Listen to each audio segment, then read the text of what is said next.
Slippy Sodor. It was a very special day on the island of Sodor. The Mr. Bubbles clown show was coming to town. Mr. Bubbles was famous. He could blow the biggest bubbles ever seen.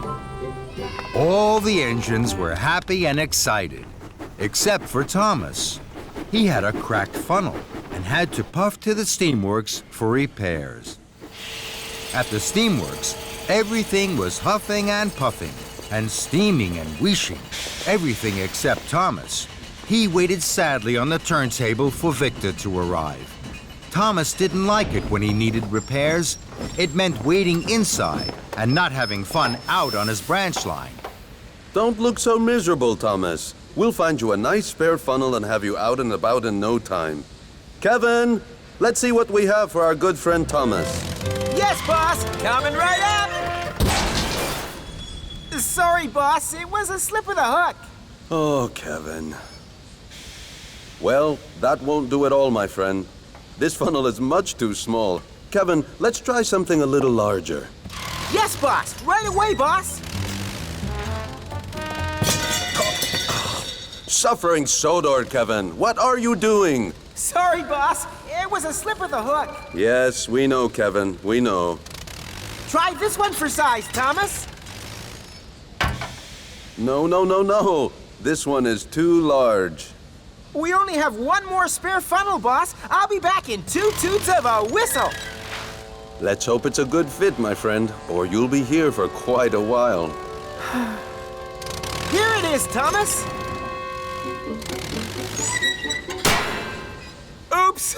Sorry, Thomas. It was a slip of the hook. I know, Kevin. I know. Magnificent. A perfect fit. This funnel makes me feel silly. Not at all, my friend. It's splendid. It will help you puff very well until your old funnel is fixed. Now chuff along. I hear that Mr. Bubbles has a very special for you at Brendam Docks. Thomas chuffed into Brendam. He was very unhappy. Mr. Bubbles was waiting. He was very happy to see Thomas. Hello, Thomas. Mr. Bubbles has a very important job for you, Thomas. This is my very special bubble liquid. It makes the biggest bubbles you have ever seen. I need it for my show this afternoon. Please take it to Knapford Station. So Thomas backed up slowly and carefully to the flatbed and was coupled up. Now you mustn't spill any of the liquid, Thomas. Puff slowly and carefully. Yes, sir. We'll meet you at Knapford. Then James chuffed up. Hello, Thomas. That's a funny funnel. Thomas didn't want a funny funnel. He wanted his old funnel back. And he didn't like James laughing at his funny funnel. So Thomas pumped his pistons and raced away as quickly as he could. He forgot all about going slowly and carefully. Later, Thomas stopped at a crossing. He saw Gordon. Hello, Thomas. Oh, that's a funny funnel. Thomas didn't want a funny funnel. He wanted his old funnel back. And he didn't like Gordon laughing at his funny funnel. So Thomas pumped his pistons and raced away from Gordon as quickly as he could. He wasn't thinking about going slowly and carefully. Bubble liquid splished out and sploshed onto the road. But Thomas didn't notice. Sir Topham Hatt was driving Mr. Bubbles on the road. Then there was trouble. The car skidded and skated right into a muddy ditch.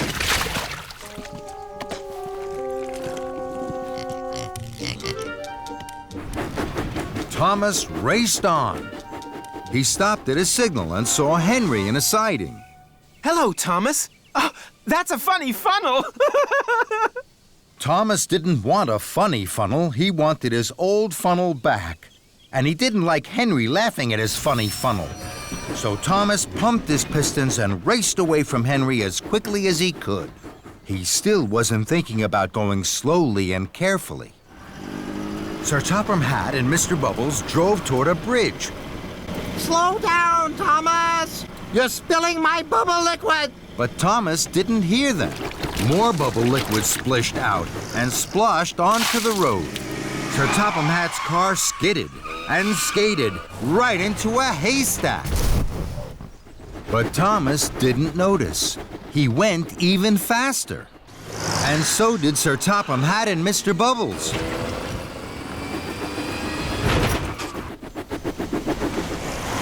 Thomas didn't see them, but he did see a red signal. Thomas put on his brakes. More bubble liquid splished out and splashed onto the road.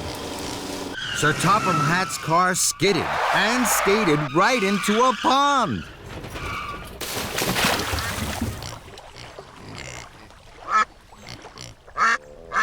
But Thomas was too worried about his funny funnel to notice.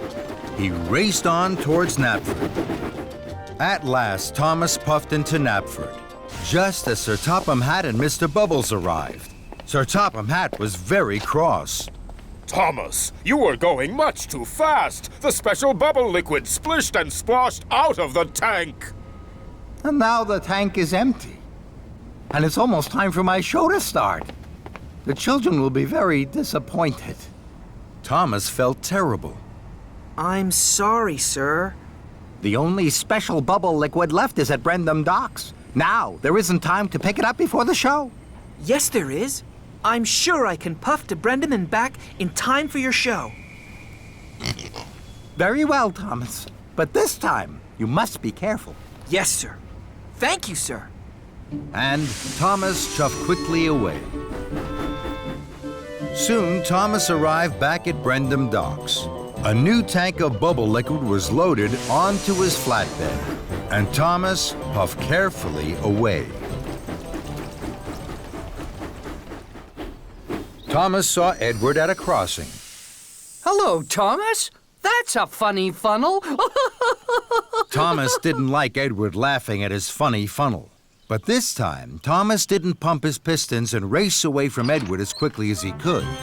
He chuffed carefully on to Knapford. Then, Thomas puffed past some children. The children saw his funny funnel. They were excited. They thought Thomas was going to be part of Mr. Bubbles' show. Thomas was surprised. He gave the children an extra loud toot. The children laughed even more. Thomas liked to see the children laughing. They're laughing at my funny funnel. It makes them happy. And that made Thomas happy. Thomas steamed back into Knapford. The children cheered.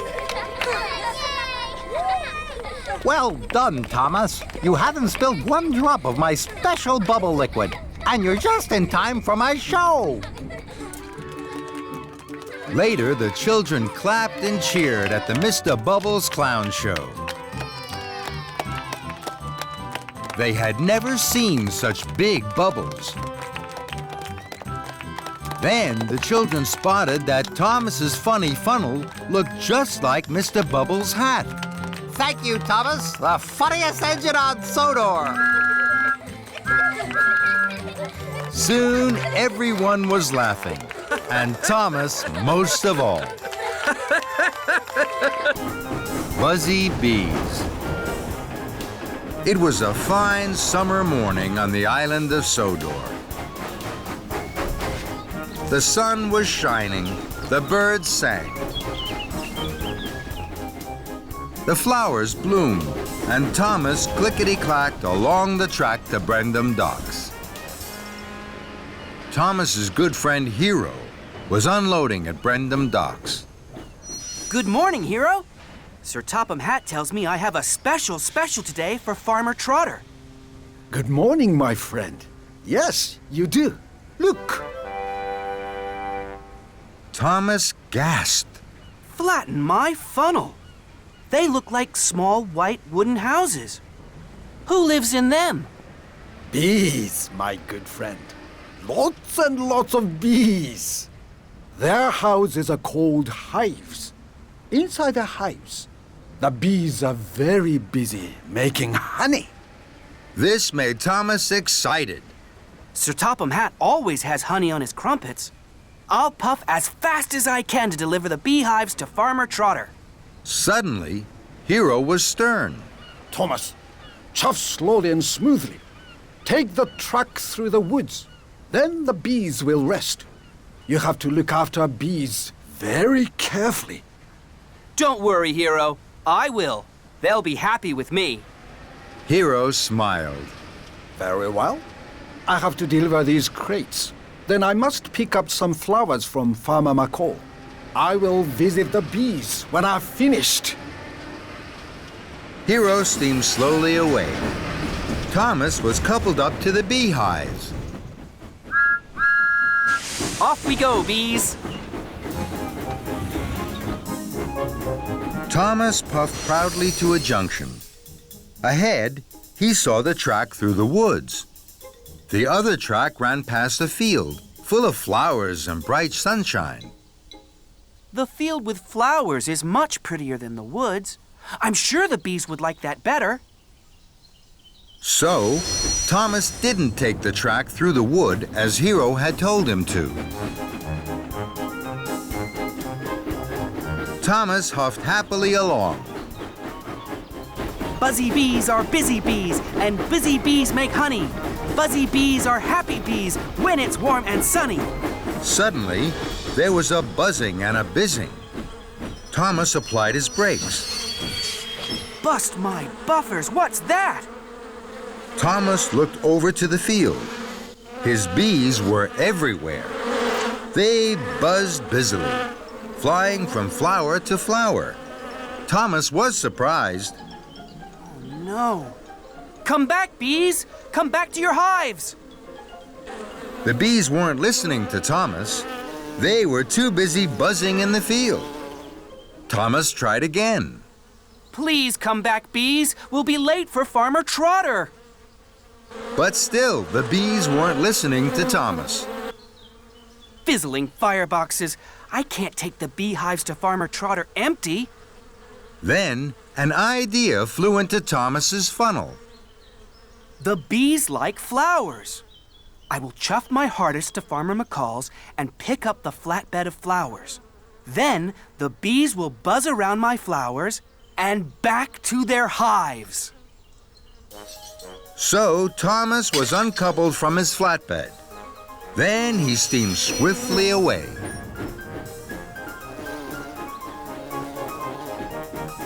Thomas arrived at Farmer McCall's farm. He saw the flatbed of flowers. I'm sure Hero won't mind if I borrow his flowers.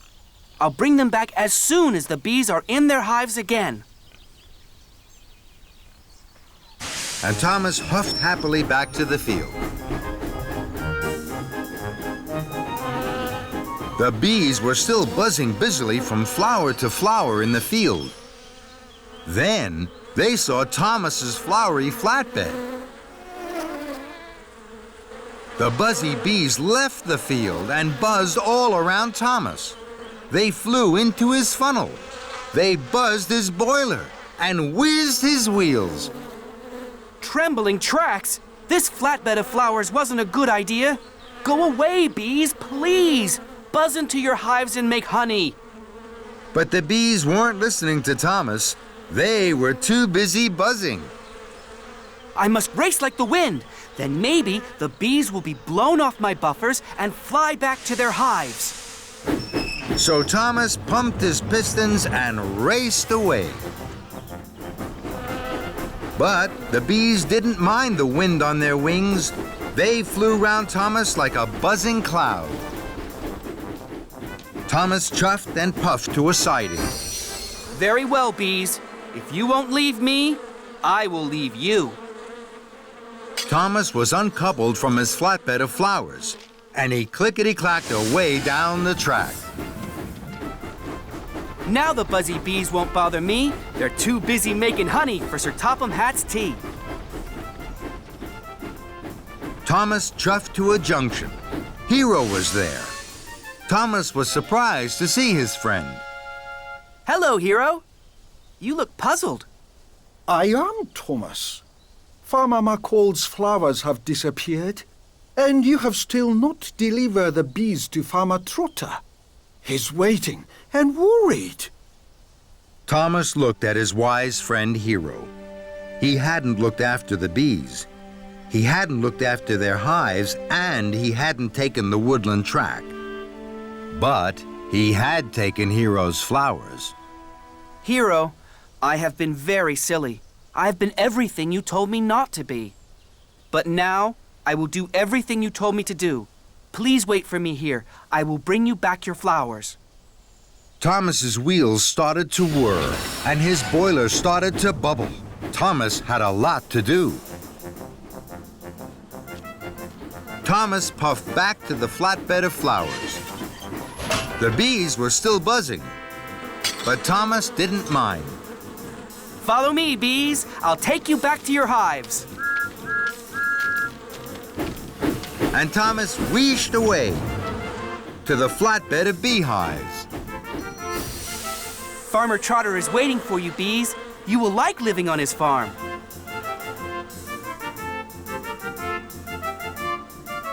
Then Thomas chuffed carefully away and took the track through the woods.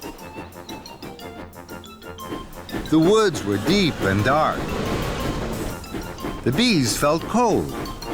It's time to go home, all you busy bees. It's time to make honey in the shade of the trees. And the busy bees buzzed into their hives. Farmer Trotter was waiting for Thomas. He was very pleased to see his new beehives. Thank you, Thomas. But why have you brought me all those flowers? They're not for you, Farmer Trotter. Hero is waiting for these. I must hurry. Thomas pumped his pistons and puffed down the track. Hero was waiting for Thomas. So, my good friend, here are my flowers. I'm sorry, Hero. You will be late, I know. But from these flowers, Farmer Trotter will have the best honey on Sodor. The two friends smiled. It had been a very busy, buzzy day. The early bird. On the island of Sodor, all of the engines on Sir Topham Hatt's railway are busy. Gordon pulls the express. Percy delivers the mail. And Thomas puffs and chuffs cheerfully on his branch line.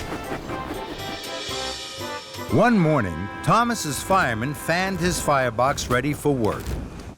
Thomas saw that his best friend Percy wasn't there. Good morning, James. Have you seen Percy? No, I have too much to do to see Percy. Then Sir Topham Hatt arrived.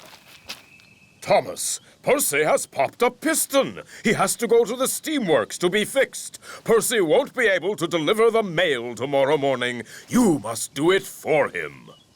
Thomas was excited. He had never delivered the mail before. He tooted his whistle loudly. Yes, sir. I've always wanted to deliver the mail. Make sure you do a good job, Thomas. Of course I will, sir. Don't worry, sir. Then Thomas puffed proudly away to his branch line. Thomas stopped at a crossing. Gordon was there. Percy is being fixed. Tomorrow, I'm going to deliver the mail run for him. Percy's mail run? Have you asked Percy how to do it? Don't worry, Gordon. I know all about delivering the mail. Do you indeed? Then the gate opened, and Thomas puffed quickly away.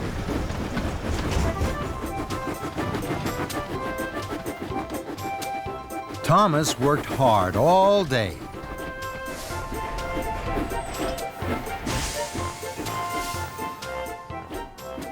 That night, he went to see Percy at the steamworks. Percy didn't look happy. Is your piston fixed, Percy? No, it's still broken. Don't worry. I'm going to do your mail run tomorrow. Thank you, Thomas. Shall I tell you what to do? I know what to do, Percy. Now, I have to go to sleep. I shall be up very early. Well, if you're sure, Thomas. Very sure, Percy. I have to go back to Tidmouth now. I need lots of sleep. Goodbye. Percy watched as Thomas chuffed away. The next morning, Thomas woke up very early. He felt very proud to be pulling the mail trucks. There wasn't a peep to be heard as Thomas chuffed across the island. Everyone was fast asleep. First, Thomas puffed to the quarry. I must let the quarry manager know that the mail is here. Thomas was excited. He blew his whistle very loudly. And then he chuffed cheerfully away. Thomas hadn't seen that his loud whistle had woken up Mavis.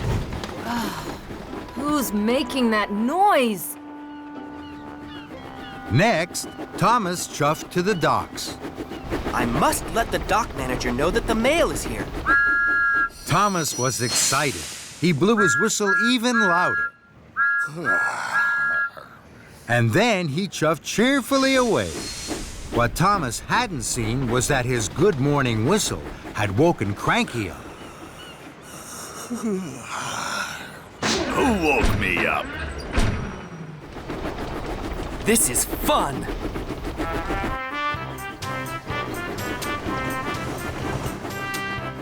Lastly, Thomas steamed into the steamworks. I must let the steamworks manager know that the mail is here. Thomas was so excited, he blew his whistle louder than ever. And then he huffed happily away. What Thomas hadn't seen was that he had woken Victor and Kevin up. Oh, what's that noise, boss?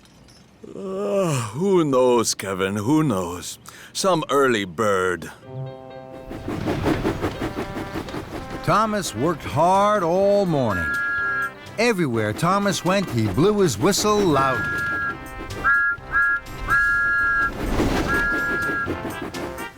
Delivering the mail is fun.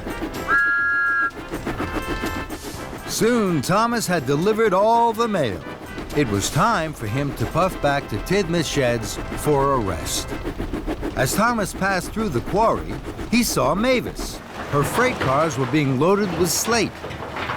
Then there was trouble. Mavis hadn't lined up her freight cars under the hopper. Slate spilled everywhere. That's strange.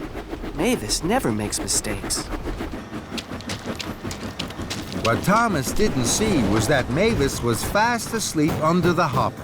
That's why she had put the freight cars in the wrong place. Next, Thomas passed through the docks. Cranky was unloading some big crates from a ship. Then there was trouble. Cranky dropped the crates. They fell to the ground with a smash and a crash. That's strange. Cranky never makes mistakes. What Thomas didn't see was that Cranky had fallen fast asleep. That's why he had dropped the crates. Thomas pulled into Tidmouth Sheds. He wanted to tell Percy all about the mail delivery, but Percy wasn't there. Sir Topham Hatt was there. He was cross. Someone woke Mavis up too early by tooting too loudly on their whistle. Then someone woke up Cranky at the docks and Victor at the steamworks. Now they have all made silly mistakes. Thomas knew he had woken everyone up with his cheerful whistle. He felt terrible. I'm very sorry, sir. It was me.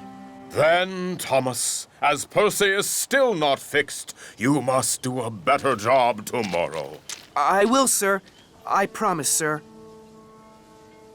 Then Gordon arrived.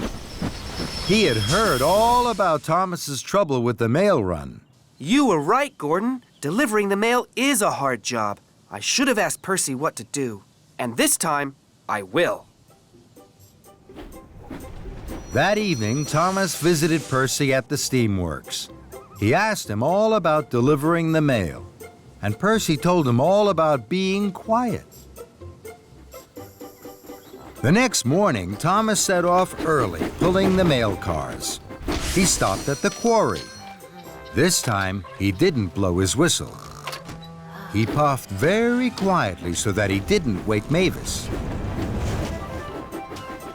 Next, Thomas stopped at the docks. He didn't blow his whistle here either. And he didn't wake Cranky up.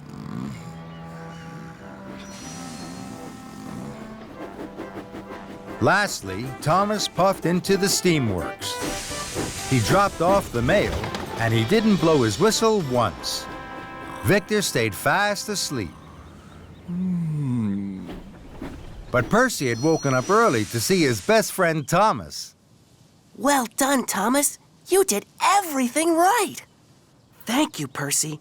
Now I know the most important thing about delivering the mail. You have to do it quietly.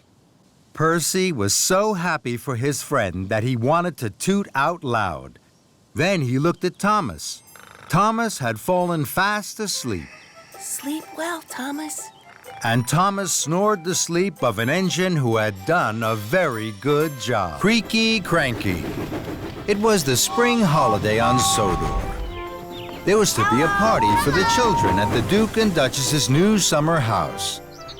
All the engines were very excited and very busy. Thomas chuffed cheerfully into the docks. James and Henry were passing through. Good morning, James. Good morning, Henry. Where are you puffing to?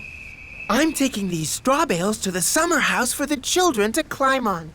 I'm taking wood to make a stage for the children's show and barrels of lemonade to drink. How wonderful. I'll see you later at the summer house.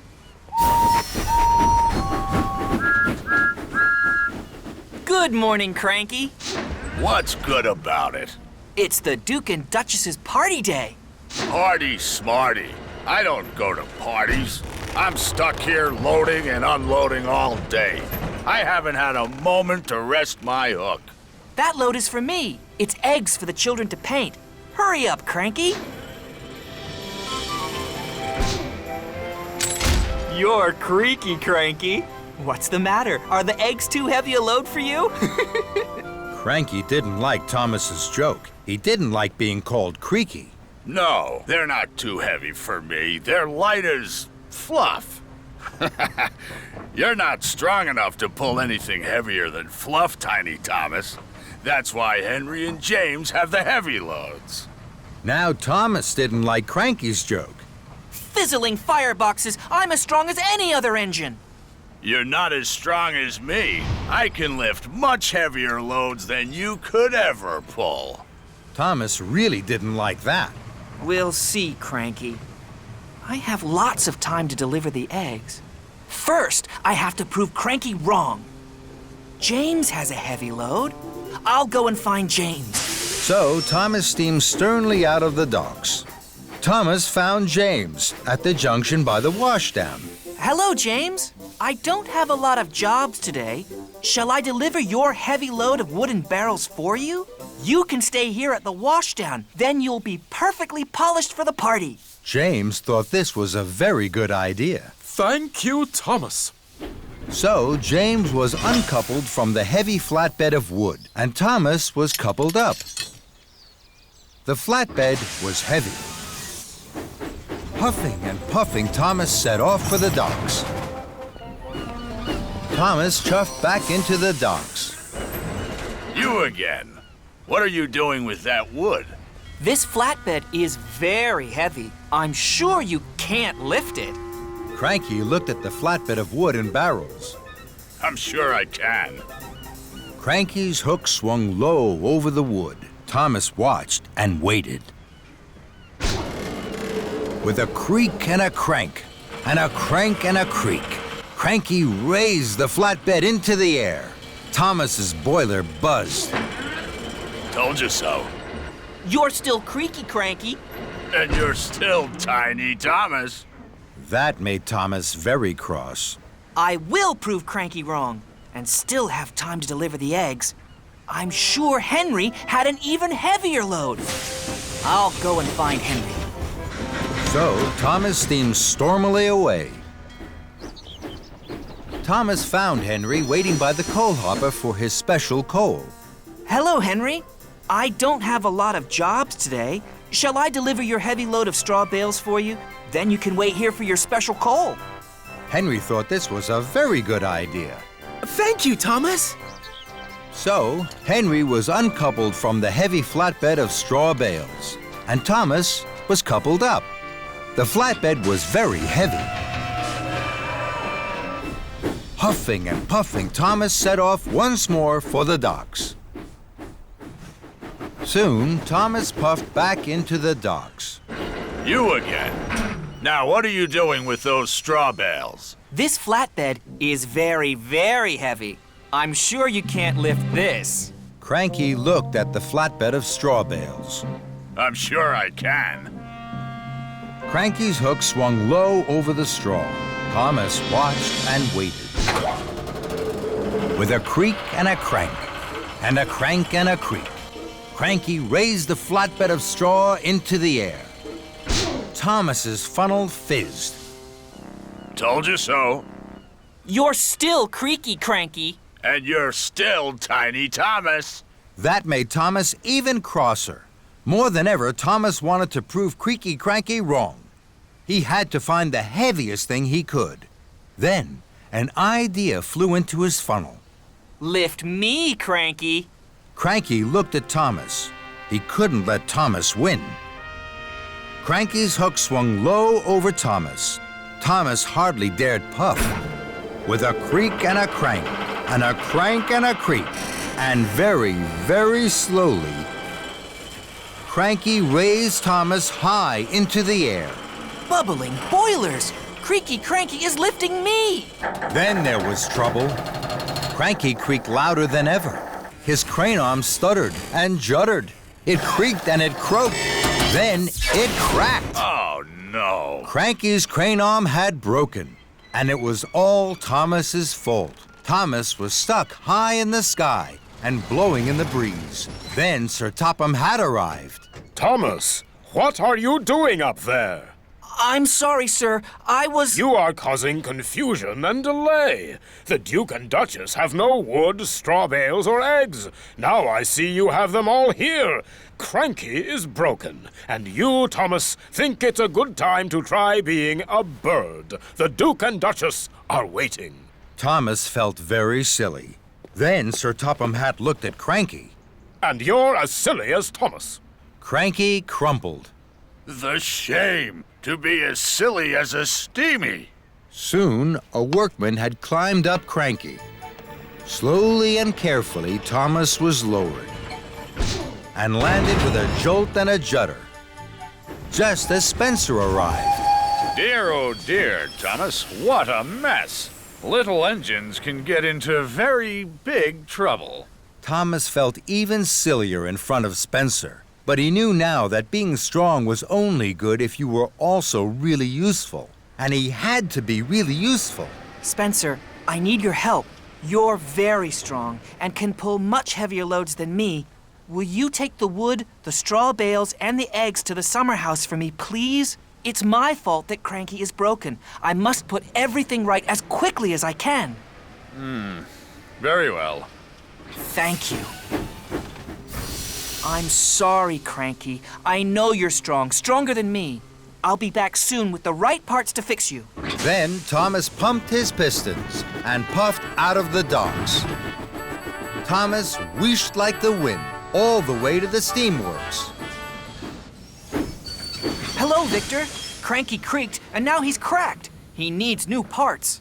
You've come to the right place, my friend. Parts aplenty here.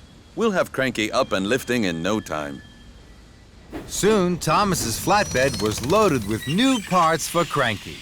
Thank you, Victor. Of course, my friend. Give Cranky my best.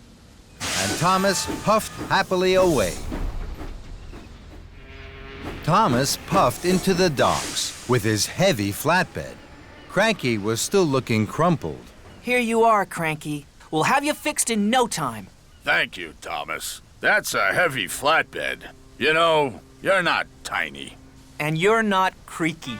Cranky laughed, and that made Thomas laugh too. Steamy Sodor. All the engines on Sodor like to be really useful. They huff and they puff to do their best for Sir Topham Hatt's railway. And sometimes that means doing a job they have never done before. One morning, Sir Topham Hatt had a new job for Thomas. Victor has to go to the transfer yards. He has to see one of the little engines. He will be away all day. You must look after the steamworks, Thomas. Victor will tell you all you need to know. Make sure you listen carefully. Yes, sir. Thomas was excited. The Sodor Steamworks is one of my favorite places on the island. Today, I'm going to be in charge. That's a very important job, Thomas. Good luck. Thank you, Percy. And Thomas puffed proudly away to the steamworks and his new job. Victor was waiting for Thomas at the steamworks. Thomas was very excited. His boiler bubbled and his firebox fizzed. Hello, my friend. This is a big day for you. The steamworks will be very busy. Not too busy for me, Victor. I like being busy. That's good, my friend. Now, when an engine comes in, you have to listen carefully to their problem. If you need help, ask Kevin. That's right, Thomas. When you're in a fix, look no further. Just ask Kevin. It'll save you bother. Thank you, Kevin. Are you listening, Thomas? Yes, Victor. But Thomas was too excited to listen. He wanted to get on with his very important job. Don't worry, Victor. I know just what to do. Hurry, Victor. You'll be late for the little engines. Very well, my friend. Good luck. And Victor steamed away. Thomas was now in charge. Soon, Spencer steamed sulkily into the steamworks. His shiny silver paintwork was scratched and scuffed. Spencer was surprised to see Thomas. Where's Victor? He's away today. I'm in charge. Spencer was worried. Oh my, Spencer. You are in a mess. I'll check you over from wheels to whistle. Put Spencer up on the hoist, please, Kevin. Kevin was worried. Are you sure, boss? I mean, Thomas? I don't think Spencer needs to go on the hoist. I mean, he needs a repaint, boss. But Thomas wasn't listening to Kevin. He was too excited. He was in charge of the steamworks. Put Spencer up on the hoist, Kevin. Over here, Spencer. Please, if you don't mind. Please. Thank you. So, Spencer huffed huffily to the hoist. Then Henry chuffed in. Henry wasn't well. He spluttered and stuttered. He wheezed and sneezed. Henry was surprised to see Thomas. What are you doing here, Thomas? Victor is away today. I'm in charge. Henry sighed. Then he wheezed. Then he sneezed. Foot plates and fenders. I know just what's wrong with you, Henry. You have been given the wrong coal. Henry gasped. No, Thomas. It's not my... But Thomas wasn't listening. Don't worry, Henry. We'll have you puffing proudly in no time. Kevin, bring over some of Henry's special coal, please. But what about Spencer, boss? But Thomas wasn't listening. Quick as you can, Kevin. So Kevin trundled to the coal. Spencer sat sniffly by the hoist. Henry spluttered and stuttered. And Thomas felt pleased and proud. I like being in charge of the steamworks. Then James steamed snootily in. Straw and twigs blocked his funnel. Why are you here, Thomas? Victor is away today. I'm in charge. Bubbling boilers. You are in a mess. What happened to you?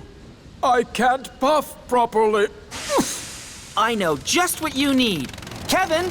Yes, boss. I mean, Thomas. James needs a new funnel. No, I don't. But Thomas wasn't listening to James. But what about Henry's coal and Spencer on the hoist? Thomas wasn't listening to Kevin. Find the spare funnel, please. Kevin was now very confused. To find the funnel, he had to put down Henry's coal. But first, he had to raise Spencer on the hoist. It was all too much for Kevin. Oh, dear, boss. Thomas? Don't worry, Kevin. I'm in charge. Then there was trouble. Kevin reeled and rolled back towards the hoist, and with a biff and a bash, he hit a big green button. That made Spencer shudder into the air. Trembling tracks, what's happening? Kevin gasped. Heaving hooks! Sorry, Spencer. Then Kevin dropped Henry's coal right in front of Henry's nose. Bust my boiler and crashing coals. Kevin rocked and rolled into James. Mind my shiny red paintwork! James was so upset, he blew the biggest puff of steam he had ever blown. All over Victor. Victor had just arrived from the transfer yards. Now he was covered from buffer to buffer in twigs, soot, and straw. Victor's wheels wobbled and his steam stuttered. Sizzling Sodor! What has happened to my beautiful steamworks? Thomas looked at Victor, and then at the mess and the muddle. Cinders and ashes. This is all my fault. No, boss. Thomas, I'm sure it's my fault. I'm sorry, boss. I did try to say, boss. No, Kevin. It's not your fault. I didn't listen to Victor. I didn't listen to you. And I didn't listen to my friends. I was too excited and too silly. I think, my friend, you are right. What will you do now? I'm sorry to all of you. Now I'll listen to you, and I'll make sure you're all fixed properly. So, Victor and Thomas went first to Spencer. I don't need checking from wheels to whistle. I need new paint for my scuffs and scratches. This time, Thomas listened. Don't worry, Spencer. You'll be sparkling silver in no time. That made Spencer very happy. Next, Victor and Thomas talked to Henry. I have my special coal, but there's something wrong with my firebox. It makes me wheeze and sneeze. Don't worry, Henry. Your firebox will be cleaned. You won't wheeze and sneeze anymore. And Thomas was right. Pumping pistons. No more wheezes and sneezes. That's much better. Lastly, Victor and Thomas listened to James. I don't need a new funnel. I need my old funnel cleaned and polished. James, you will have the most perfectly polished funnel on Sodor. Oh. James's funnel was shining like the sun. James smiled from fender to footplate. Soon, all the engines were fixed. They were ready to be really useful again. Well done, my friend. Time to go home. Not quite, Victor. It's time to say thank you to Kevin. Anytime, boss. Thomas. And everyone laughed and laughed and laughed. Henry's good deeds. There are lots of beautiful birds on the island of Sodor.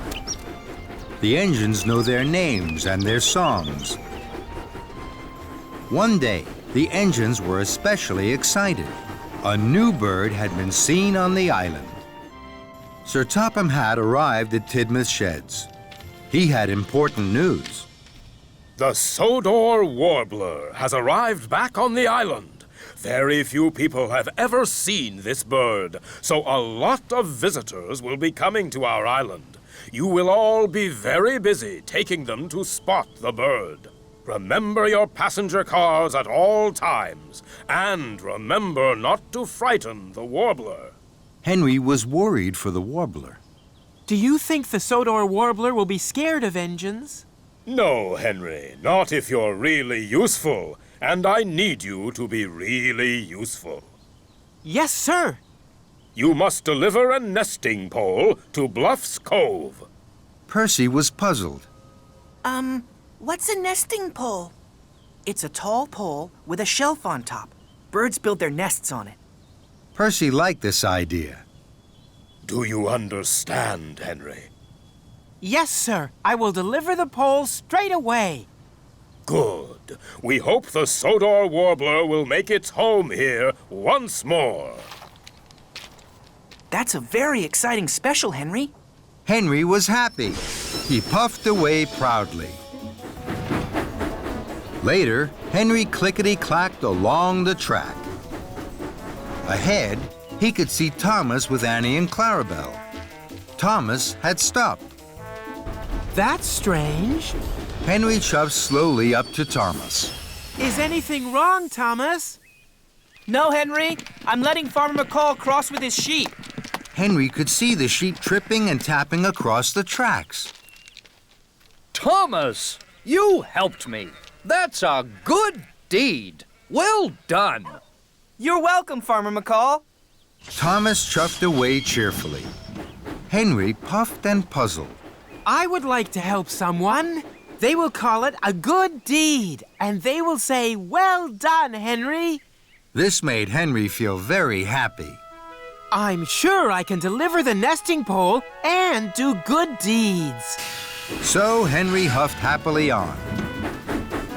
Soon, Henry saw Farmer Trotter's pink pigs. They were snuffling and sniffing sadly at the side of the track. Those pigs don't look very happy.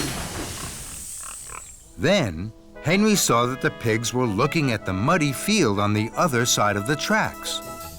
I know what's wrong. Those pigs want to roll in the muddy field. If I stop here, those pigs can cross safely. They won't be scared anymore. So, Henry stopped, and the pigs tripped and trotted across the tracks. Soon, the pigs weren't pink anymore. They were brown, muddy, and very happy. Farmer Trotter wasn't happy at all. I wanted pink pigs to take to the county fair.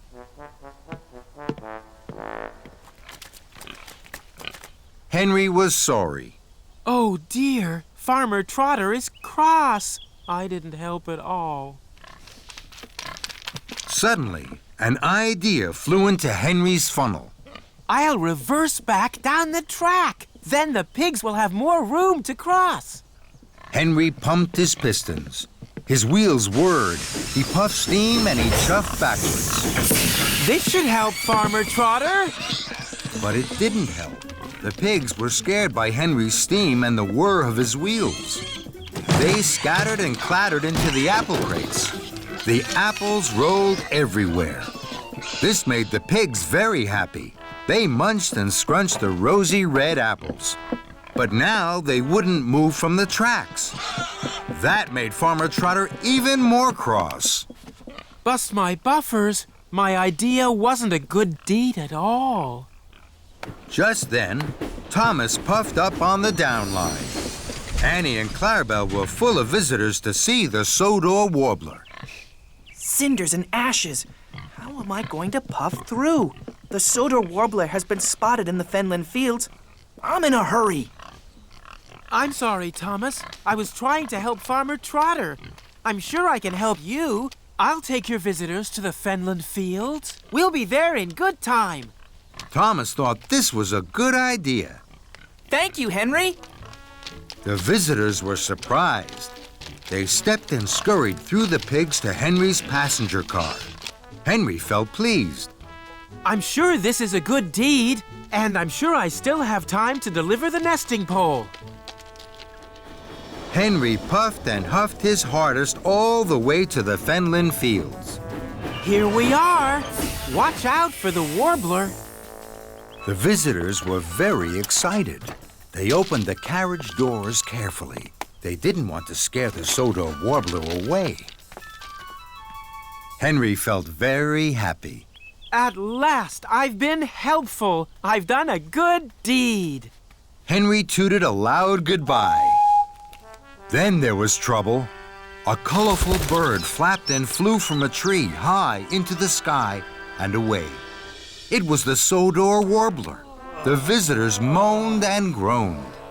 Fizzling fireboxes. The bird was scared of my loud whistle. Henry steamed sadly away.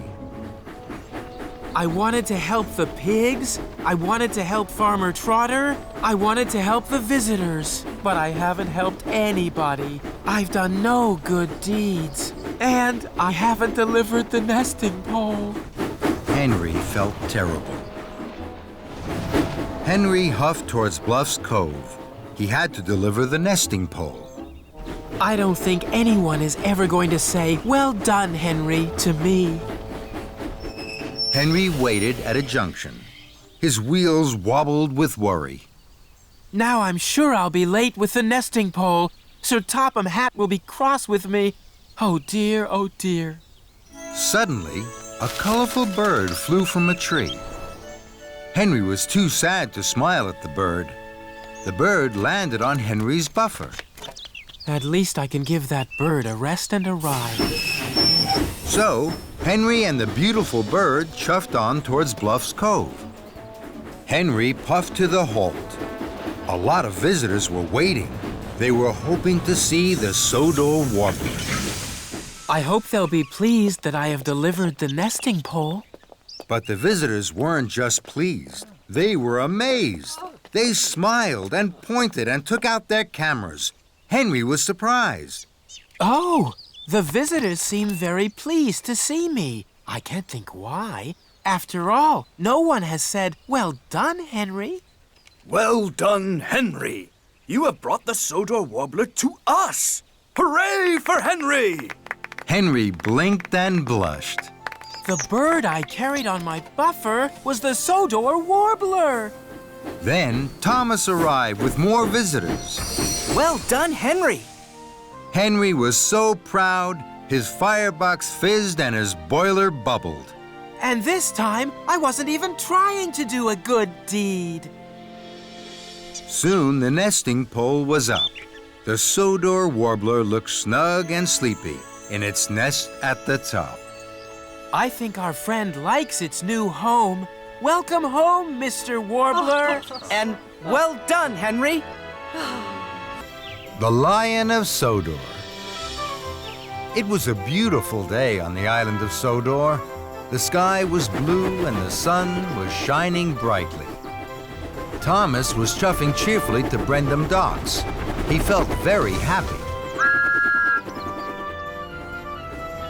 Thomas had to collect a special, but he didn't know what it was. Hello, Cranky. Is my special ready? Yes, it is. The mayor is waiting for it at Knapford. You must puff very carefully. Thomas was puzzled. What is it, Cranky? It's the Lion of Sodor. Cinders and ashes. How exciting. I promised to take extra special care of it. I've never carried a real live lion before. When Cranky heard this, he was surprised. No, Thomas, the Lion of Sodor isn't a... But Thomas was too excited to listen to Cranky. He was already puffing proudly out of the docks. Thomas puffed happily along. Then he met Henry. Hello, Thomas. You look happy. What's your special? It's a lion. Bust my buffers. That's exciting. I only have sticky syrup to deliver. Suddenly, an idea flew into Thomas's funnel. I promised to take extra special care of my lion. I think he might really like sticky syrup. Could I have some for him, Henry? Of course. Thomas's engineer poured some sticky syrup into the lion's crate. Thank you, Henry. I have to hurry now. The mayor is waiting for the Lion of Sodor. Henry was surprised. Fizzling fireboxes! Thomas has made a mistake! Stop, Thomas! The Lion of Sodor isn't a... But Thomas didn't stop, and he didn't listen. Next, Thomas met Edward. Hello, Thomas. You look happy. What's your special? It's a lion. Flatten my funnel. How exciting. I only have to deliver fresh fish. I think my lion would really like fresh fish. May I have some for him, Edward? Of course. So Thomas's driver put some fresh fish into the lion's crate. Thank you, Edward. I must hurry now. The mayor is waiting for the Lion of Sodor. Edward was surprised. Clattering coaches. Stop, Thomas! The Lion of Sodor isn't a...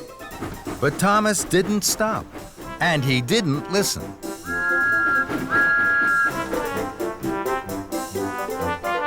Then Thomas saw Toby. Hello, Thomas. You look happy. What's your special? It's a lion. Buff, my boiler, how exciting. I only have straw in my freight cars.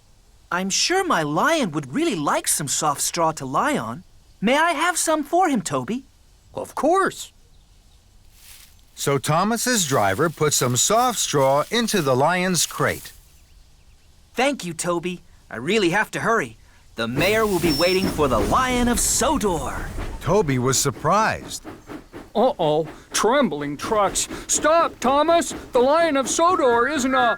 But Thomas didn't stop, and he didn't listen. Thomas's pistons pumped and his wheels whirred. He couldn't wait to deliver his lion. He chuffed his hardest and raced on towards Knapford Station. At last, Thomas puffed proudly into Knapford. Sir Topham Hatt was there. So were the other engines. I'm very excited, Thomas. This is a big day. The Lion of Sodor is here. Thomas was uncoupled from the flatbed, and he pulled away to join the other engines. The workmen carefully opened the lion's crate.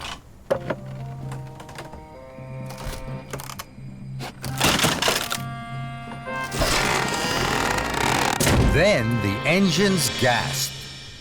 The Lion of Sodor wasn't a real lion at all. It was a statue. And now it was covered in sticky syrup, fresh fish, and straw. Sir Topham Hatt was cross. Thomas, this is a terrible mess. Gordon and James laughed, and Thomas felt very silly. I'm sorry. I thought I had a real lion in my crate. I wanted to take extra special care of it. I didn't know the Lion of Sodor was a statue. So Sir Topham Hatt told Thomas all about the Lion of Sodor, and the other engines listened carefully. So you see, Thomas, it was the most famous statue on Sodor. Then it broke. This is the shiny new statue we have been waiting for. The mayor is coming at tea time, and now look at it. I'll make sure it's clean, sir. I promise the Lion of Sodor will be shiny and new again in no time. Very well, Thomas. Thomas still felt very silly. Cheer up, Thomas. I didn't know the Lion of Sodor was a statue either. It all happened a long, long time ago. Not many engines remember that time. We tried to tell you, but you didn't stop. I'm sorry, Henry. I should have listened. Now I must hurry. I must get the Lion of Sodor cleaned right away. Why don't you take it to the washdown? This time, Thomas listened. What a good idea. Thank you, Henry. Thomas was coupled to the flatbed and he chuffed quickly away. Thomas took the Lion of Sodor to the washdown. Soon, the sticky mess was washed off. That looks much better, Thomas. But now the statue isn't shiny. Take it to the steamworks, Thomas. They'll polish it until it sparkles and shines. This time, Thomas listened.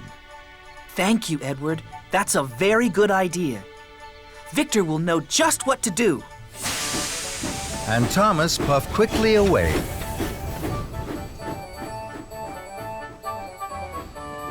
Thomas took the Lion of Sodor to the steamworks. Workmen polished the statue until it shined and sparkled, just as Edward had said. The Lion of Sodor looks much better now, Thomas. But it's nearly tea time. The mayor will soon be at Knapford, and it's a long way. Take the track by the windmill. That'll get you there in time. This time, Thomas listened. Thank you, Toby. That's a good idea. Thomas took the shortcut past the windmill. He huffed and puffed as fast as his pistons could pump towards Knapford. Children cheered and passengers waved as Thomas chuffed by. Everyone wanted to see the Lion of Sodor, and everyone wanted Thomas to stop. I can't stop now. I mustn't be late. The mayor will be at Knapford, and he won't wait. And Thomas whooshed on his way. Thomas puffed proudly into Knapford Station. The mayor had just arrived. He was delighted to see the new Lion of Sodor. The statue shined and sparkled in the sun. Well done, Thomas. This is the finest statue I've ever seen. And the cleanest! Everyone cheered. And Thomas smiled from footplate to fender. Splish, splash, splosh. It had been raining and pouring on the island of Sodor. The engines were splattered and sploshed with mud. Thomas liked the rain. It splish-splashed on his boiler and pitter-pattered on his paintwork. Thomas and Rosie had biffed and bashed all day at the shunting yards. Now it was time to go. Come on, Rosie. I'll race you to Tidmouth Sheds. The two friends puffed along the tracks, straight through a very big puddle. Thomas and Rosie were splashed from footplate to fender in muddy rainwater. That was fun. Then, an idea flew into Thomas's funnel. Thomas reversed slowly. Then he pumped his pistons. Here I come, Rosie. Splish, splash, splosh! That's a good game. Here I come, Thomas. Splish, splash, splash! Muddy water splattered everywhere. Then Sir Topham had arrived. He had some important news. Alicia Botti is to sing at a concert in the town hall. The concert will be followed by a grand tea. That's exciting. What fun! Thomas, you must go straight to the washdown. Then you are to collect Miss Botti and myself from Dryaw Station. We will be waiting for you. Yes, sir. Rosie, you must collect Annie and Clarabelle and take them to Dryaw for Thomas. Yes, sir. Right away, sir. See you later, Rosie. And Thomas and Rosie chuffed quickly away. Thomas pulled up at the junction to the washdown. He saw a very big puddle on the other track. Charlie was waiting right by it. He was very muddy. Splashing Rosie was such good fun. I'm sure Charlie would like my game, too. And I'm sure I have time for another puddle before the washdown. So, Thomas didn't take the track to the washdown. He took the track through the middle of the very big puddle. Here I come, Charlie! Splish, splash, splosh! Bust my buffers! That's a good game! Thomas huffed happily on. Hooray! This is fun. Now, Thomas wanted to find more puddles. He couldn't wait to play his game with other engines. At the next junction, Thomas waited to chuff left to the washdown. Then he saw a very big puddle on the right track. Emily was waiting. Emily's muddy already. I'm sure she'd like my game, and I'm sure I have time for another puddle before the washdown. Here I come, Emily! Splish, splash, Muddy rainwater had splooshed all over Emily. And all over Emily's flower cars. Fizzling fireboxes! I have to take this flour to the bakery to make the cakes for Alicia Botti's tea. Now Thomas has ruined it. Thomas didn't know he had splashed Emily's flower cars. This is fun.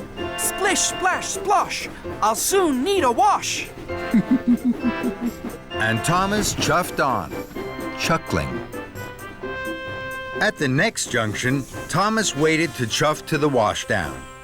Then he saw a very big puddle right beside James. James is muddy already. I'm sure he'd like my game, and I'm sure I have time for just one more puddle before the washdown. Here I come, James! Splish, splash, splosh! And Thomas steamed away laughing. Muddy rainwater had splooshed all over James and all over the ripe strawberries on his flatbed.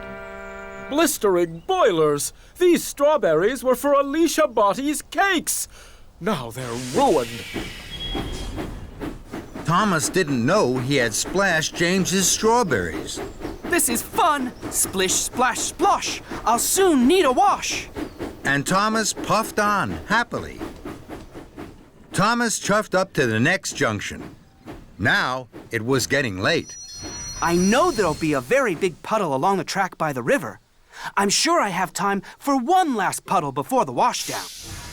So Thomas took the left track that went along the river. Ahead of him was a very big puddle. My! This is the biggest puddle ever! Here I come! Splish, splash, splosh! Then there was trouble. Muddy water flew high into the air and splooshed down all over Alicia Bottie and Sir Topham Hatt.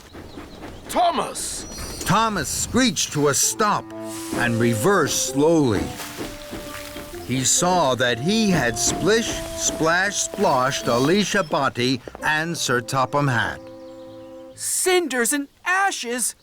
Look what you've done to Miss Bottie. She's soaked. Also, Thomas, I hear from the dairy manager that you ruined the flour and strawberries for Miss Bottie's grand tea. This is a disaster. Thomas felt terrible. He tried to puff forward, but he couldn't. Oh, no. The big puddle had put out his firebox. This game isn't fun anymore. It's all gone wrong. Then, Thomas heard Rosie's whistle. Rosie, please help me. I've splish, splash, sploshed into trouble. Oh, dear, Thomas. Of course I will. Don't worry.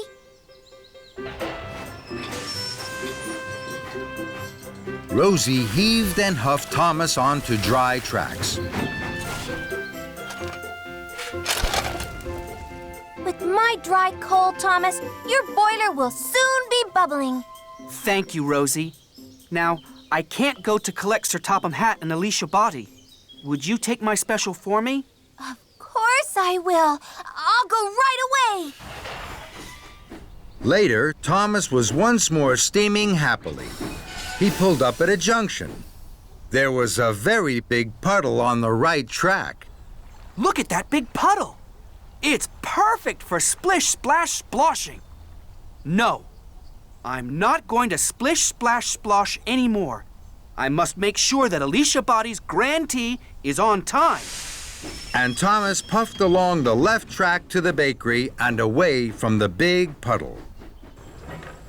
Thomas arrived just as James and Emily had delivered fresh strawberries and flour to the bakery. Your silly game means we'll be late for the concert. No, you won't. I'll wait here for the cakes. Then I'll deliver them. You can go to the washdown, then you'll both be clean for the concert. Thank you, Thomas. Now I'll be shiny and best, and gleam more than the rest. Thomas puffed in with the fresh strawberry cakes for the grand tea. You're just in time, Thomas. Thank you, sir. I'm sorry I caused confusion and delay. Rosie puffed up to Thomas. I found another puddle. It's perfect for our game. We can play again. No, thank you, Rosie. I think I've done enough splish, splash, sploshing for one day. Double trouble. All the engines were very excited. They chuffed cheerfully and chattered as they clattered along the tracks. Today was Sir Topham Hatt's birthday, and there was to be the grandest birthday party on Sodor. Thomas had a very special. He was to pick up Sir Topham Hatt and Lady Hatt for the party. As Thomas approached Maithwaite Station, he gasped. Ahead, he could see Sir Topham Hatt already on the platform. Cinders and ashes, I must be late. Thomas pulled into the station. He was worried. I'm sorry, sir. I thought I was early. Sir Topham Hatt turned around. Thomas gasped. Sir Topham Hatt had a mustache. Thomas was so surprised he nearly popped a piston. Thomas, my good friend, you're looking perfectly polished today. Thank you, sir. Sir Topham Hatt chuckled so loudly his top hat wobbled. Thomas was puzzled. Sir Topham Hatt never chuckled so loudly that his top hat wobbled, and Sir Topham Hatt never called Thomas his good friend. I know, Thomas. Let's go to the Whispering Woods. It's one of my favorite spots. We have plenty of time before the party. All aboard! Now Thomas was even more puzzled. He wanted to ask about Sir Topham Hatt's new mustache and why he was acting so strangely. But Thomas didn't want to look silly, so he decided not to ask. Thomas pulled away from Maithwaite Station and chuffed towards the Whispering Woods. Thomas puffed up to the Whispering Woods. Edward was there. Edward had brought children to visit the woods. Then he was to take them to the party. Hello, Edward. Hello, Thomas. You look worried. Thomas was worried, but before he could explain, Sir Topham Hatt climbed down. Marvelous! What fun! Please, sir, we can't stay long. The children mustn't be late for the party. Oh, party smarty, Thomas. We have plenty of time. You worry too much. And Sir Topham Hatt strode off. Hello, children. Who'd like a game of hide and seek? Did Sir Topham Hatt say a game of hide and seek? Yes, he did. And Thomas's wheels wobbled with worry. Sir Topham Hatt played hide and seek for a long time. He was very happy. So were the children. Edward was puzzled. Sir Topham Hatt never plays hide and seek. I know. And what's that on his face? A mustache. It just appeared. Today, Sir Topham Hatt doesn't seem like Sir Topham Hatt at all. Just then, Sir Topham Hatt came back. Thomas wanted to ask him if he was feeling all right, but he didn't want to look silly. Thomas knew that silly engines weren't really useful engines, so he didn't ask any questions. We must hurry now, sir. We'll be late. And so will the children. But Sir Topham Hatt wasn't worried. Don't hurry the children, Edward. Let them play. Edward was so surprised his boiler bubbled. Then Sir Topham Hatt jumped aboard Annie and waved to all the children. Thomas's wheels clickety-clacked. He puffed and he huffed along the track. He knew they were late for the party. Thomas stopped at the junction. Suddenly, Sir Topham Hatt jumped out of Annie and climbed up to the signal box. I won't be a moment, Thomas. Thomas was amazed. So was the signalman. Sir Topham Hatt never came into his signal box. Hello there. May I have a turn? Thomas looked up. He saw Sir Topham Hatt pull a lever. Then Thomas heard Gordon's whistle. Cinders and ashes. Here comes Gordon. Gordon had all the important visitors aboard the express. He was taking them to the party. With a clang and a clatter, the points changed. Gordon and the express were no longer on the express track.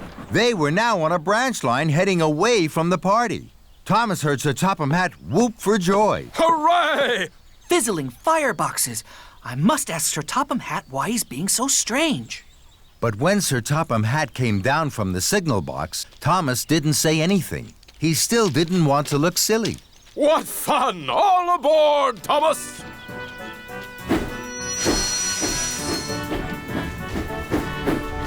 Thomas raced towards Maithwaite. Lady Hatt would be waiting. They were very late. Thomas was worried. First, Sir Topham Hatt had a mustache. Next, he wanted to play hide-and-seek with the children. Then he sent Gordon off the express line and away from the party. Sir Topham Hatt is acting very strangely indeed. Thomas puffed into Maithwaite. The station master was cross. Thomas, you're late. Sir Topham and Lady Hatt had to go to the party and Bertie the bus. But Bertie hasn't arrived at the party. Neither have the children or the very important visitors. Thomas was puzzled. If Sir Topham Hatt is on Bertie, then who's on board Annie? Just then, Thomas's passengers stepped down. Thomas knew he had to ask a question he hadn't asked before, even if he looked silly. Excuse me, Sir Topham. You don't quite seem yourself today. Is everything all right? Thomas's passenger beamed brightly. Yes, Thomas, but I'm not Sir Topham Hatt. I'm Sir Loam Hatt, Sir Topham's brother. Thomas was amazed. That explained everything. But he wished now that he had asked his question earlier. Now there was no time to waste if he wanted to be a really useful engine. Bertie must have broken down. We must find him right away. Sir Topham Hatt's brother was very excited. Hooray! Another game of hide-and-seek! Now Thomas was stern. No, Sir Loam Hatt. I have to work hard and quickly. Otherwise, your brother's party will be spoiled. So Loam boarded Annie, and Thomas puffed away. Thomas found Bertie the bus. Smoke billowed from his engine. Bertie looked very unhappy. So did Sir Topham and Lady Hatt. Thomas, where have you been? Just then, Sir Topham Hatt's brother stepped down from Annie. Sir Topham Hatt sighed. Oh, no, Loam. Have you been up to your old tricks again? Absolutely right, Topham. I've been having a wonderful time with Thomas. Sir Topham Hatt didn't think this was funny at all. Loam, you have caused confusion and delay. We must hurry. Thomas delivered Sir Topham Hatt, his brother, and Lady Hatt to the party just in time. The party looked grand. But Thomas couldn't stay. He had work to do. First, Thomas chuffed to the Whispering Woods. Edward was very happy to see Thomas. Go straight to the party with the children, Edward. Sir Topham Hatt is waiting. It was his brother, Sir Loam, who was playing hide-and-seek. Next, Thomas found Gordon. Gordon was huffing and puffing as slowly as a snail down a rickety branch line. Ugh, the indignity. Hurry, Gordon, to the next express line. Race like a rocket to the party. That made Gordon very happy. At last, Thomas chuffed back to the party. Edward and Gordon were already there. What a wonderful party! And it was. Everyone was laughing. Then Thomas and his friends heard something very extraordinary. Sir Topham Hatt chuckled even louder than his brother. And that made Thomas happiest of all. Playtime. All the engines on the island of Sodor are very happy. They are all pleased to work on Sir Topham Hatt's railway. There is always something new and exciting to look forward to. Like the day the famous singer Alicia Botti came to give a concert at the town hall. Thomas met Percy at the washdown. His boiler bubbled with pride. Hello, Percy. I have a very special. I must meet Alicia Botti at the docks. Then I have to take her straight to the town hall for a grand concert. That's exciting. I have news too. Someone else is arriving at the docks. Thomas was puzzled. Charlie, the new engine. Thomas hadn't heard about Charlie. What's so special about Charlie? He's the favorite engine of the mainland controller. Everyone says he is the most fun engine ever. Even more fun than you, Thomas. Percy chuffed cheerfully away. Bumpers and buffers. I don't think any engine is more fun than me. And Thomas puffed off to the docks, his wheels whirring with worry. Thomas collected Alicia Botti at the docks. Miss Botti looked very grand. I'm pleased to be traveling with you, Thomas. Thomas's pistons popped with pride. Then he saw Charlie. Charlie's smaller than me, and he certainly doesn't look more fun than me. Hello, are you Thomas? Yes, I am. I'm Charlie. I've heard a lot about you. You have? The engines on the mainland say you're even more fun than me. Thomas was surprised. Then Sir Topham had arrived. Thomas, Charlie has a busy first day. Edward has broken down. Charlie must pick up Edward's freight cars of seats from the steamworks. Then he has to collect ice cream from the dairy and red carpet from Knapford Station. If Charlie needs help, I'm sure you will look after him. Yes, sir. Yippee! Want to come with me? Why? It'll be fun. Sorry, I'm busy. I heard you were a fun engine. Maybe you're not fun at all. Thomas didn't like being told he was no fun at all. I'll come with you to the steamworks, and then I'll take Miss Spotty to the town hall. I'm sure I have plenty of time. So Thomas steamed slowly towards the steamworks, and Charlie followed behind. Thomas chuffed carefully to a junction. Miss Spotty smiled sweetly from her passenger car. Charlie pulled alongside. This isn't fun. I'll show you fun. Yippee! Thomas couldn't let Charlie be more fun than him. He pumped his pistons, bubbled his boiler, and fizzed his firebox. The race was on. Thomas and Charlie roared and raced. Their funnels were fiery. They were soon red-faced. Alicia Botti could not believe her eyes. My goodness me, this is a surprise.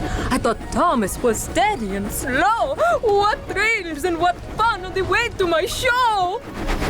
The engines were laughing. The race was such fun. You're quick and you're speedy, but I'm number one.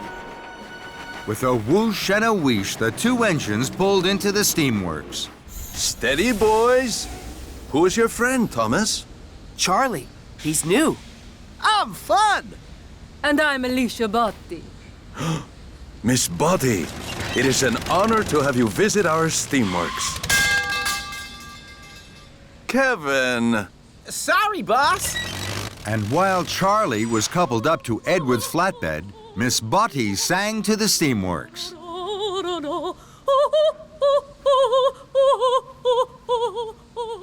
Then it was time to go.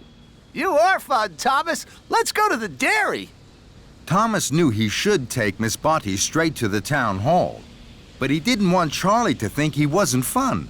I'm sure I still have time to get Miss Botti to the town hall. So Thomas and Charlie left for the dairy. Soon, the two engines came to a junction. Let's puff down there. We can't. That's a bumpy track. But it'll be fun. Thomas wanted to be fun, so he followed Charlie down the bumpy track. Thomas and Charlie bounced and bumped. Alicia Botti juddered and jumped. And the couplings jiggered and jiggled, looser and looser. At last, Thomas and Charlie pulled up to the dairy. That was fun!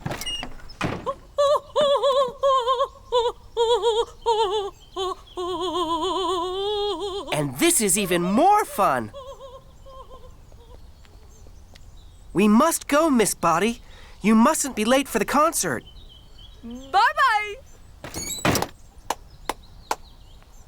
If you were a really fun engine, you would race me to Knapford. Thomas knew he was late, but he wanted to be really fun. Just one last race, Charlie. Thomas and Charlie thundered and roared. Thomas thought he had never puffed so fast.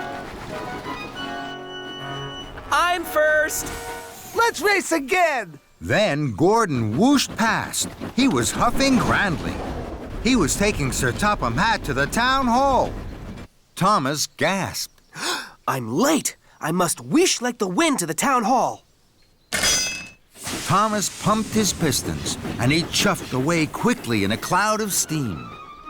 I mustn't be late. I mustn't be late. Then there was trouble. Thomas didn't know that his couplings had unhooked. Thomas raced on to the town hall, alone. Thomas steamed to a stop. His cheeks were redder than James's shiny coat. Here I am, sir. Sir Topham Hatt looked hard at Thomas. Here you are, Thomas. But where are Annie and Clarabelle? And where is Miss Botty? Thomas felt terrible. He had been having fun when he should have been really useful. I'm sorry, sir. I've lost them. Sir Topham Hatt boomed. Then you had better go and find them. Thomas puffed to a junction. He had looked for Annie and Clarabelle, but he couldn't find them anywhere. Then Charlie chuffed up. He was on his way to the town hall. Hello, Charlie. I've lost Annie and Clarabelle and Miss Botty. The couplings must have come loose on the bumpy track and snapped when we were racing. Don't worry, Thomas. I have a good idea. What's that? We'll have a race. Whoever finds Annie and Clarabelle first is the #1 fun engine. Thomas was stern. He didn't think that was a good idea. No, Charlie. This isn't the time for fun. This is the time for being really useful. I have a very important job to do. And Thomas huffed away. Thomas chuffed carefully. He was very worried. Then Thomas heard singing. He smiled from buffer to buffer. That's Miss Botty singing! Hooray! Thomas found Miss Botty by the bridge. He had never heard anything as beautiful as Miss Botty singing. Miss Botty must go. I'm sorry I kept you waiting. And Miss Botty cheerfully waved goodbye as the crowd clapped and cheered. Thomas puffed to the town hall with Annie and Clarabelle. Sir Topham Hatt was cross. At last, Thomas. You've made Miss Botty very late. Not at all, Bertram. Thomas has made me very happy. I've had the ride of my life. So many people to sing to, and such fun. That made Thomas smile, and so did his fun friend Charlie. Time for a story. It was a beautiful day on the island of Sodor. The sun was shining, and the birds were singing. Thomas had worked hard all morning.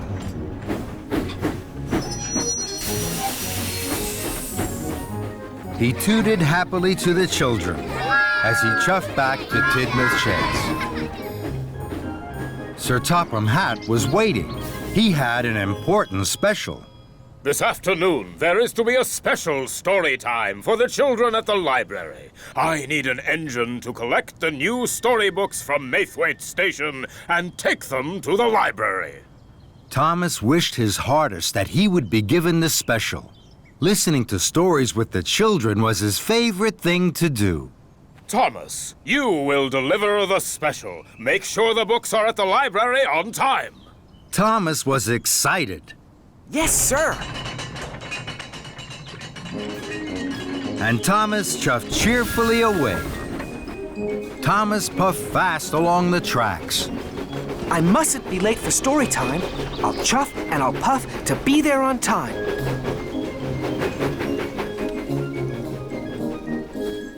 Thomas steamed into Maithwaite Station. Hello, Thomas. I'm here to collect the new storybooks. We'll have your freight cars ready in 2 toots of a whistle, Thomas. Thomas saw the storybooks piled high in the 2 freight cars. There were red books, green books, and blue books. There were big books, small books, square books, and even round books. They look wonderful. Soon, Thomas was coupled up to the freight cars. I must hurry. I have to deliver the storybooks to the library on time. Thomas was very excited. He pumped his pistons and puffed quickly out of the station. Thomas didn't wait for the books to be covered. Thomas steamed quickly along the track. I mustn't be late for story time. I'll chuff and I'll puff to be there on time. The books began to jiggle and joggle, but Thomas didn't notice. Thomas puffed fast towards the junction. He could see the signal ahead was red. I don't want to stop. The children are waiting for their special story time. Then an idea flew into his funnel. I can take the branch line. I know there aren't any junctions on that. So, Thomas puffed quickly down the branch line.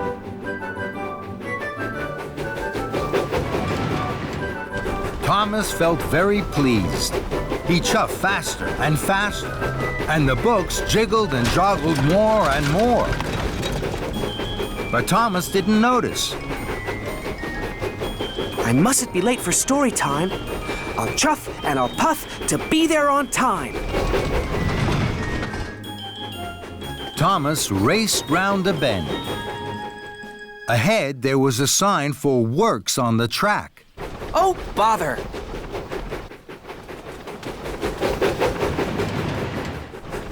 I'm sure the works on the tracks won't stop me. So, Thomas puffed faster and faster. Then there was trouble. Workers were mending the broken track. The broken track was very bumpy. Thomas bumped and jumped. The books jiggled and joggled. Then Thomas hit the biggest bump of all. Whoa! Cinders and ashes! The freight cars bounced high in the air. They crashed and bashed. They clattered and shattered down to the tracks. Thomas put on his brakes. The books flew high and wide through the air and landed all over Farmer McColl's field. Oh my! The freight cars are broken. The storybooks are all over the field, and the children now won't have their special story time. And it's all my fault. I was in such a hurry to be on time, I didn't want to wait. I should have waited for the books to be covered, and I shouldn't have taken the bumpy branch line. Oh dear. Fizzling fireboxes. What am I going to do? Thomas looked at the storybooks. The sun was shining on them. The books looked even redder and greener and bluer than they had in the freight cars. The storybooks look so pretty in this field. I wish the children could see them. Then an idea flew into his funnel. I'll bring the children to the storybooks. They can have a picnic story time in the sunshine. That really will be special. So, Thomas puffed off to collect the children. First, I must collect Annie and Clarabelle. Victor and Kevin were busy at work as Thomas chuffed into the Sodor steamworks. Hello, Victor. I'm here to collect Annie and Clarabelle. I'm going to take the children to a special picnic story time in the sunshine. That's a wonderful idea, my friend. The children will like that. They always have their best time with you, Thomas. Thomas was pleased Victor and Kevin liked his idea. Later, Thomas huffed happily out of the steamworks with Annie and Clarabelle. Thomas puffed proudly up to the library at the town hall. The children were waiting. They were very surprised to see Annie and Clarabelle instead of cars of storybooks. Today, I'm taking you to an extra special story time. It's a picnic story time in the sunshine. All aboard! The children had never had a picnic story time. They thought it was a wonderful idea. Thomas blew his whistle and chuffed cheerfully away. Thomas puffed towards the junction. This time, Thomas waited.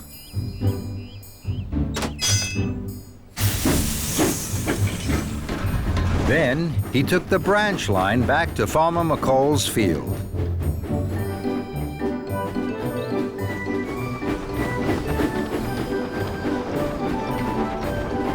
Thomas chuffed slowly and carefully up to Farmer McColl's field. Here we are, the Picnic Storytime Special. The children cheered. They could see all the different colored books in the field. They were very excited. This was the best story time ever. Thomas watched as the children ran onto the field. They each picked up a book, and their teacher began to read with them. This is a story, children, all about a little boy. A little boy who didn't like waiting. He didn't like waiting because he thought he'd miss out on all the good things.